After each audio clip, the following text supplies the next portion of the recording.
So I've been kind of waiting to make another video for like some more influential changes, but we don't seem to be getting any for now. If we get one on like Tuesday, I'm going to be eating my own words, but I'll just make another video at that point.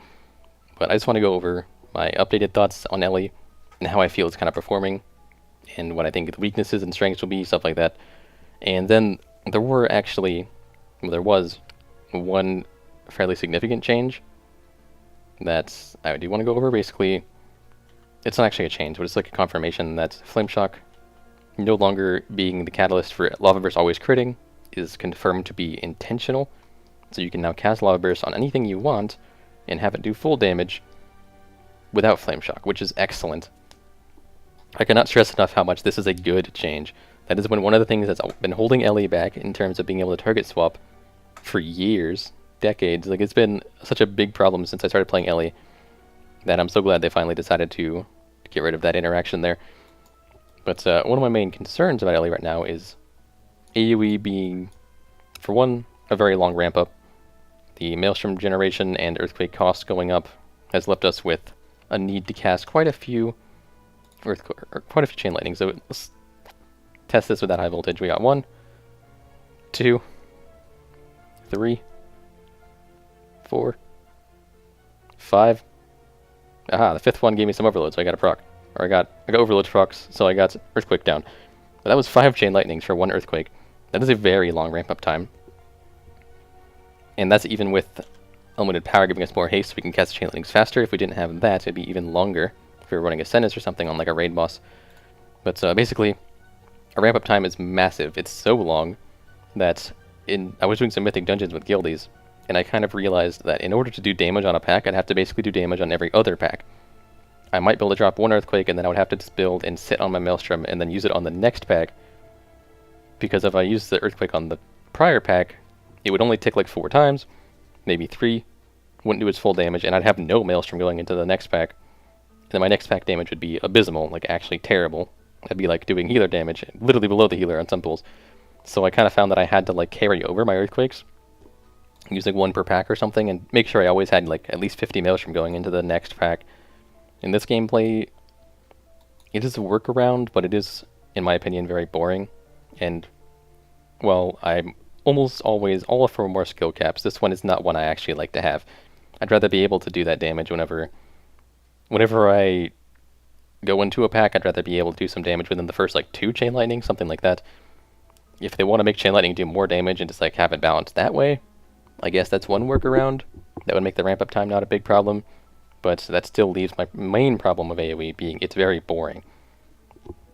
Not everyone's going to agree with this. Some people really like the Chain Lightning spam type of build, and it does look pretty cool, but in terms of actual gameplay, I find it to be quite dull, because you're just casting Chain Lightning like you saw earlier 4 to 5 times, and then dropping an Earthquake, and that's all you're doing. There's no interaction anywhere. There's no Lightning Rod to make you switch targets, there's no Element of Focus to min-max, there's no Stormkeeper to use and have to think about. Right now, Liquid Magma Totem could help that a little bit to have something drop down a little extra, but that's still not something you really have to think about. Stormkeeper was the main cooldown with Lightning Rod that gave you some interactions that you had to really think about going into each pack. On BFA Beta, there is no interaction anywhere. So, in order to fix this, for me, they would need to add some sort of interaction with Chain Lightning, whether it be bringing Lightning Rod back, preferably, my favorite idea is making Lightning Rod an on-use ability with like maybe 20-second cooldown or something, preferably with 2 charges so you can kind of use it as you need to. And you'd like put it on whatever the highest priority target is, or you could like start the pack a little bit. You could throw 1 out there, and then you could pick and choose like which target has the highest health left right now. I'm gonna put my Lightning Rod on that one. It's something to think about, you know? Something to get a little more engaged in the gameplay. I think that'd be very good for the spec right now. Even if it was something like your Chain Lightning applies a debuff to the targets that makes the Earthquake deal more damage or something. That would not help with the ramp up time, but assuming they fix the Maelstrom generation, that could be a cool thing. Anything to really give us a little bit more thought involved in doing AoE, because right now I feel like I could do it with my eyes closed, like literally.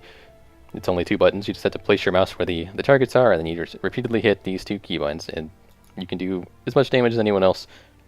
So I find AoE kind of boring. That's my thoughts on AoE. Single target, Single target feels pretty good, especially with the Flame Shuck not being a necessary thing when you're doing like a single target boss and an ad spawns. You already use Flame Shuck on the boss, but the ad spawns over there. You can just throw a Love Burst into that, do actual damage to it. Don't need to ramp up, don't need the cooldown influencing you at all. And Flame Shuck does a good amount of damage on its own, so nice change there. And they also increased the Lava Surge chance, as you guys probably already know. So Flame Shock does have that interaction with the spec, so we don't really need the crit thing. And my only complaint about single target is it does feel like it is lacking some interactions. That's something Blood Mallet kind of brought up that the more I think about, the more I really agree with. Is it kind of feels like almost every ability is like a standalone thing. The only thing that has any kind of interaction with the spec at all is Flame Shock. So if they could make some sort of interaction between the different abilities, I think that would be really good. Because right now it seems like every ability is just like taken from... It almost feels like the abilities are taken from another spec and don't have anything to do with anything with this spec. They're just kind of there. And while the spec plays fine, I do feel like I'm lacking some like identity. So I think the best bet here would be to make some sort of interaction with shocks for the most part. Like casting Lava Burst gives like a stacking buff for Frost Shock or something, and at a certain point it would do enough damage to be worth using even without moving. Or even if not enough to be worth using without moving, every time you move you could like do better damage with it. At least then it would feel like every time I cast Lava Burst I'm doing something, and not casting Lava Burst for a little while would be kind of punishing because it might fall off.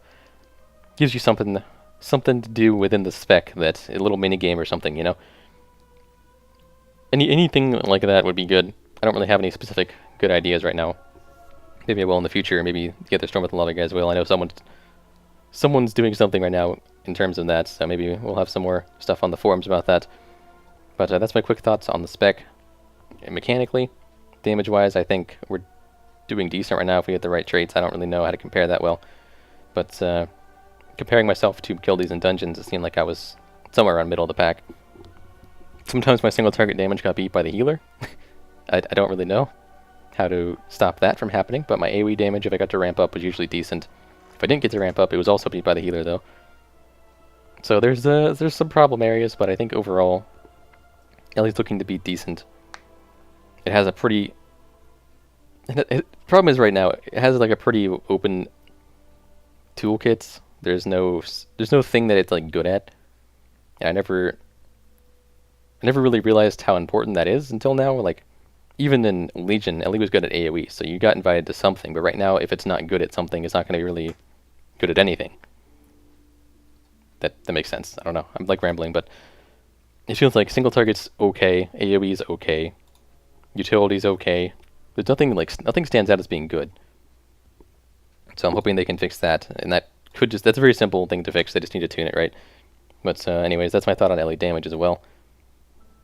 So that's it for now. I'll probably upload some of my Mythic Dungeon runs to give you guys a better idea, because not that many people are able to watch the streams when I'm doing that. So you get to be a little more influenced by what I'm seeing, I guess. You can kind of see what I'm seeing and see how the damage is working and how the playstyle is working and stuff in like actual content, not just training dummies. But that's it for now. Thanks for watching, guys, and I'll see you guys next time.